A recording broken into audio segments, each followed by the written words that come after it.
Craig, I want to talk to you today because, of course, the thing that's happened in New South Wales at the moment, some people in the northern shores have come down with COVID, so what's the feeling around New South Wales at the moment?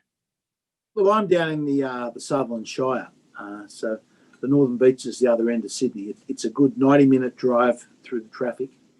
Down the Sutherland Shire, I've been out this morning. People are out in the coffee shops. They're out shopping. It's basically life is normal down here. Today, the Northern Beaches, I think they announced there were 32,000 people were tested, an incredible number of people. And of that 32,000, they found 15 people tested positive for COVID, just 15. Right. And remember, they're not people that caught COVID yesterday. They're people, remember, it takes a couple of days for after you've actually caught the virus for it to be detected. So they're people that caught the virus, several days ago. There's a lag between the time you catch and the time you get the published results. So I think it was 32 on Sunday, 15 today. The numbers are tracking in the right direction. If you had 32,000 people, if this was exploding all over the place, if you had 32,000 people tested, you would have expected a lot more than 15. So, look, the Northern Beaches obviously is, trying to be safe for the moment. We're trying to keep things relatively tight. But in the rest of Sydney, people are getting on with their lives and getting on with Christmas.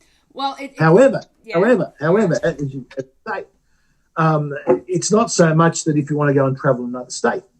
And this is why, again, we've seen a bit of an overkill, a bit of overreaction. All the state premiers want to be, I'm keeping my people safe.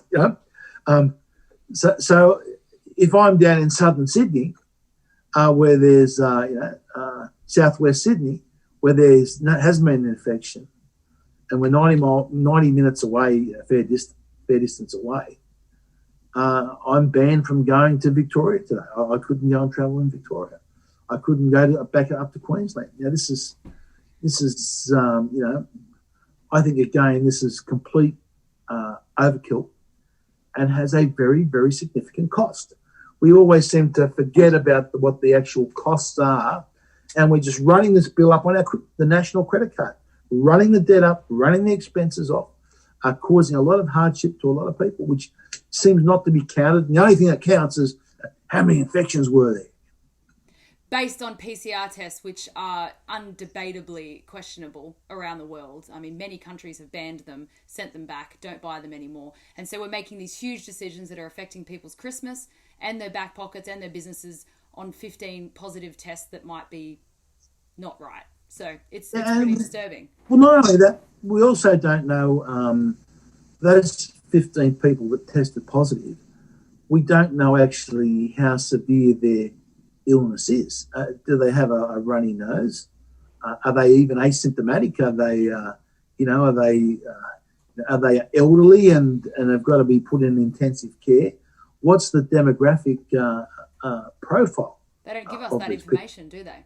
Because as we know, it's people under 24. It's the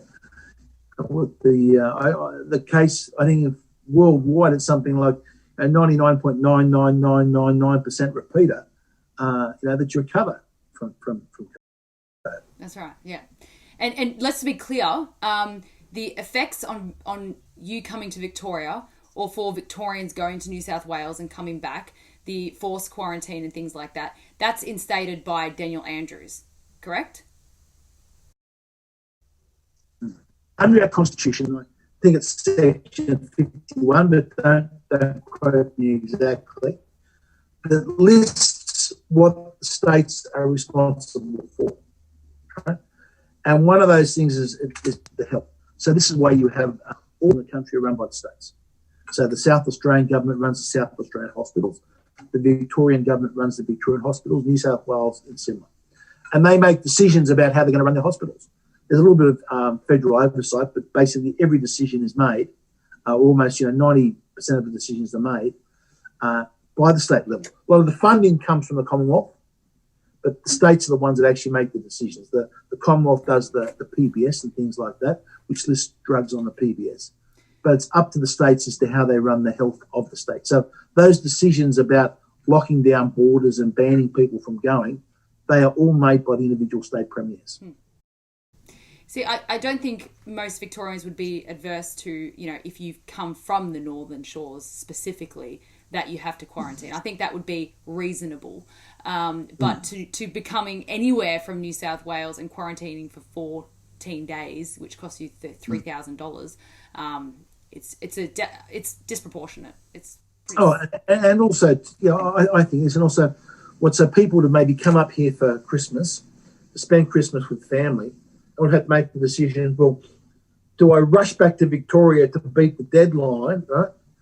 Or do I stay with my family for Christmas, knowing I've got to be in quarantine for 14 days? Now what happens if there's no further, if the numbers dwindle right down and they're only on the northern beaches? Do these poor Victorians have to go back and be locked up in, I said, it's very significant expense. It's not just the expense. It also means you can't go and work during that period as well. Yeah. So you still, you sort of your other living, you sort of pay your mortgage, you sort of pay your rent, right? All those expenses still tick on, but you can't work. So it's the upfront. So it's much more than actually whatever the cost of being put into quarantine is. Right. It's of course. Opportunity cost, what you lose from being unable to work.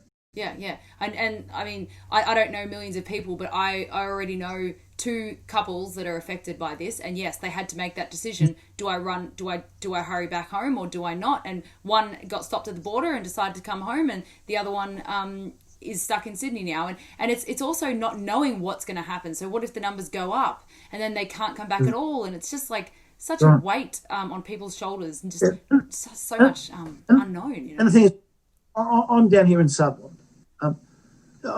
People getting on with their lives. People walking around the streets. And the odd person is still wearing a mask, but generally people are not wearing masks because there's simply no infections down in this area. And even at Manly, what we had, as I said, was 15 out of 30,000 on the northern beaches. People here are just getting on with life, getting on with Christmas. They're out shopping, out buying things. The cafes are full. So it's the idea that we're all sort of carrying.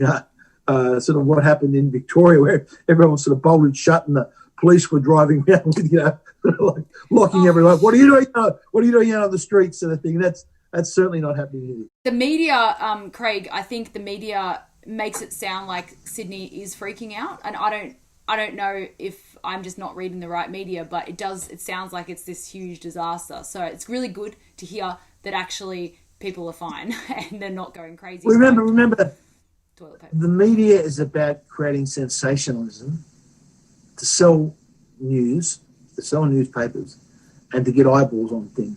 Yeah. If they start the news off, not much happened today, it was a pretty boring day, right? No one's going to know who's going to buy the papers or who's going to, who's going to sort of flick the news on, look at the ad. But if they go, disaster, oh my God, that's what attracts eyeballs. So unfortunately, it's just a factor of life that the media will always exaggerate the alarmist nature of things.